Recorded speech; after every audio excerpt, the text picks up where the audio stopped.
So this episode is definitely one of those episodes it's kind of ironic. It's like I've had enough time to know who this individual is. I know his values.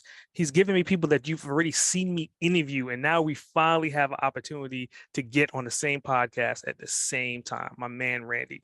So I like to give whoever I'm interviewing with a particular nickname, and his nickname is one that obviously he's earned. Right. So we're going to name him the Giving Boss. And that makes perfect sense for what we're about to talk about. So why don't you tell the audience a little bit more about you and what would you like to talk about today, Randy? Dude, I'm fired up to be here. This is a long time coming.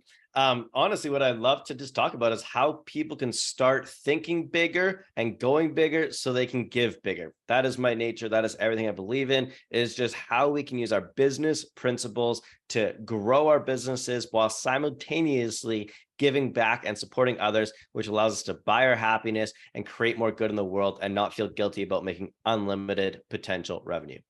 Mm, mm. So, I mean, with that, obviously, historically, that people they start a business and they don't usually start a business with giving in mind. And I think that you started what you're doing right now with that as a principle. And I want you to kind of talk about your title. Like, what is a fractional CGO? Like, what does that stand for?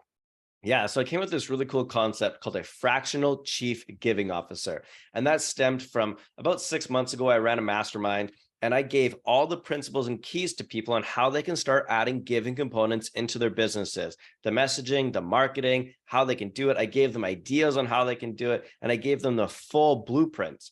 And then about 6 months after the mastermind, I followed up and asked everyone, who here has implemented this strategy in or added giving components to their businesses? And a lot of them hadn't actually implemented it yet. They still wanted to, and they still believed in it, but they didn't have the time, effort, or energy to be able to put it into their business. And so that's when I realized that it wasn't the fact that businesses didn't want to give back, is that they didn't know how and they didn't have the time. So Mm, I talked to some of my friends who are fractional COOs or fractional CFOs. And I was like, this is so horrible. Like, how do you guys do it? And they shared a lot of the principles.